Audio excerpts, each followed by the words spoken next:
राष्ट्रवादीच्या महिला जिल्हाध्यक्षा कल्पना तारमळे यांनी मंत्री आदिती तटकरे यांना दिले निवेदन। आजच्या लोकल प्रवासादरम्यान राष्ट्रवादी काँग्रेस पार्टी अजित पवार गट ठाणे जिल्हा ग्रामीण महिला अध्यक्षा कल्पना श्रीकांत तारमळे यांनी मंत्री आदिती तटकरे महाराष्ट्र राज्याच्या महिला व बालविकास मंत्री यांना दिले निवेदन। ठाणे जिल्हा ग्रामीण संघटना वाढीकरता व 2024च्या होणाऱ्या विधानसभेच्या निवडणुकीच्या अनुषंगाने ठाणे जिल्हा ग्रामीण महिला मेळावा घेणे आवश्यकता वाटत आहे। आपण या मेळाव्यास आल्याने महिलाचे मनोबल वाढेल व पक्षीय संघटना वाढीस बळकटीकरण येईल।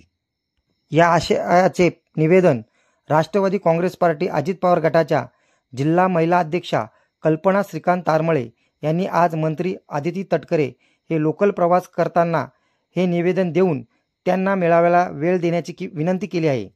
त्यावेळी त्यांच्या समवेत प्रियंका दामले, काजल घोलप, सुनीता मोगरे, कविता कोर या महिला पदाधिकारी होत्या। न्यूज रिपोर्टर दीपक चंदे, मशाल न्यूज नेटवर्क।